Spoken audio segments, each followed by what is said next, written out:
ยหือมาเมื่อไหร่มา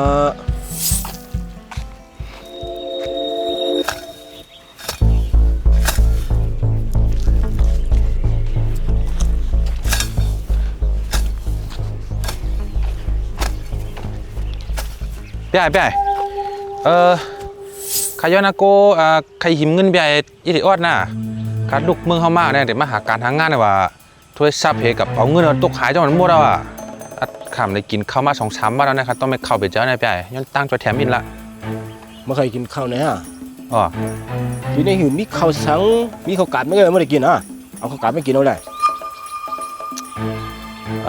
เพราะนั้นขย้อนหิมถ้วยซับพี่ไอ้กำค่ะลูกข้าได้โทรให้คนตั้งเฮือนคางโอนเงินมาปั่นให้อีเดออดค่ะ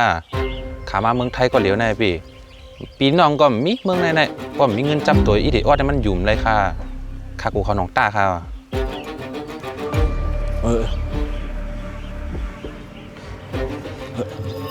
กำมา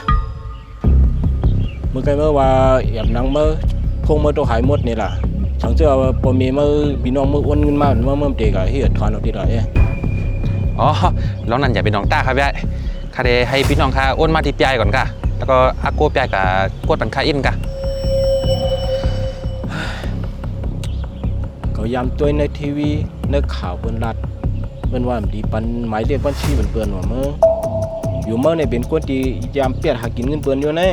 ถ้ามันหืดใจพี่ก็หยอกกินเงินอีช่างก้นที่หยอกกินเงินเปิ้นนั่นเปิ้นหลุดหยอกให้พี่โอนเงินกับปันใจค่ะอันนี้พี่น้องข้าได้โอนมาปันที่พี่นี่ขนาดไหนเดี๋ยวทางเมลนะไปกดเงินว่ะสมมุติบัญชีว่ะขำอันยิบของปีอิทเนี่ยค่าอาโกปีกับกดปันค่ากล้วยเนี่ย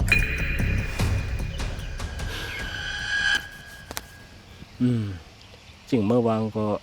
เมียนอยู่ก็ด้วยน้ำเมื่อก่อนแอบจะก้นจึงนั่นก็มา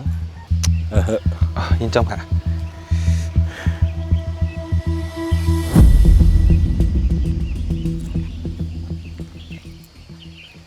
ฮัลโหลแม่เอาเมลโอนเงินมาบรรลุอินเนาะตั้งกระเป๋าเงินตั้งโทรศัพท์ไหนมันหายจอมกันหมดเอาเมียของลูกเนี่ยกัดการลูกมายาเปียแห่งก้องถ้าเรานำใจดีไปใจตัวแถมลูกแน่ใหญ่หมายเลขบัญชีใหญ่บางรัฐมันมีใครเนาะ3137 11หัวล้อมต้อมได้ยินถึงแม่อ๋อเฮติโอนมากขนาดอ๋อยินจมครับใหญ่กดแล้วค่ะวันนั้นเมื่อเปิดทาบยาในกำแล้ววันนั้นน่ะกำปีเด็กกับกดมันมั้ง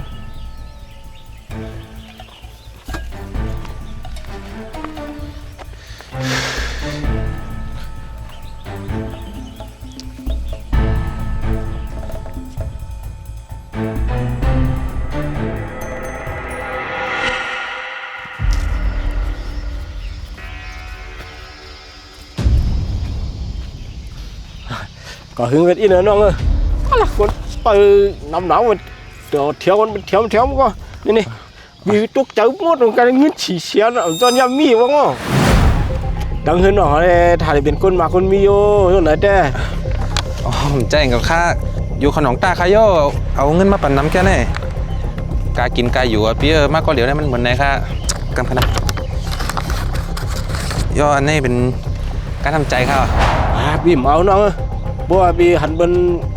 ตุกกินขัดใจในพี่จอยบนไก่นั่นก็พี่ได้เบี้ยงหรอเดี๋ยววันนั้นข้ายินจมค่ะพี่อากาศกาขามายากลมีน้ำใจหรือจังพี่ในหม้อวันนั้นข้าก็ย้อนสู้ให้พี่มีเงินมีคำนำเบี้ยมากมีเดียวก็ให้มีแทงติ๊กวันนั้นข้าได้ย้อนกาก่อนครับวันนั้นมาชมข้ายินจมค่ะพี่เดี๋ยวน้อง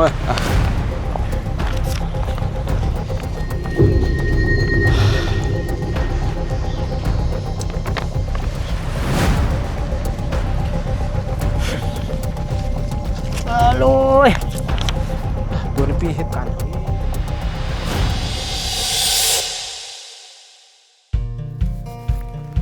มึงยังมาก็ดูเหตุการณ์งานมาคนจุกคนอยากเลยก็ฮัลโหล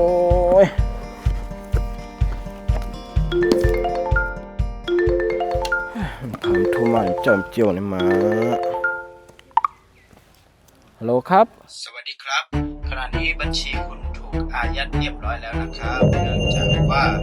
มี มีจำนวนเงินที่ไม่ทราบสาเหตุโอนเข้ามายังบัญชีของคุณซึ่งไม่สามารถตรวจสอบได้ หรือหากตรวจสอบได้ คุณจะถูกดำเนินคดีในข้อหาฟอกเงิน อะไรนะครับ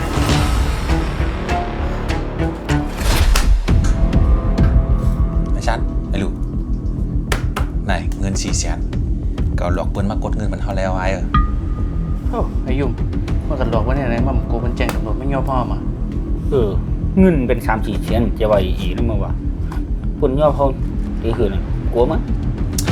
ร้องนั่นสุดอย่าเป็นหนองตามะตำรวจมันไม่ยอบพ่อผมเลยหรอกกองเด็กยอบนะนู่นไอ้เท่าส่วนเขากาบมันเด็กยอบไอ้นั่นเด้อแจ้งแทงเงือมาพูดก่อนดอกอีดอกอ้วนมากก็ว่ากดมันเขาด้วย มาแจ้งแทงเงือแล้วว่าพูดแหละมาผีกันไอ้ในคอมเมอร์ในของเขา เอาทำใจได้ครับ ผมได้เฮ็ดกันอยู่ในส่วนเขาเขียนเอาไว้แล้วครับ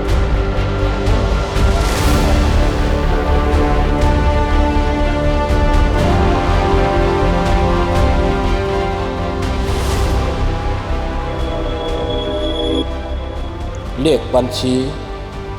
เบอร์กดเงินอำบาเป็นสังกอยเย้าอย่าลาลีปันเผอลาลา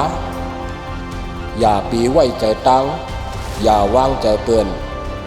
ก็เปือว่ามึงก้นมือเหลียวในมันอ่ำต้อนใจดีต่อเผอ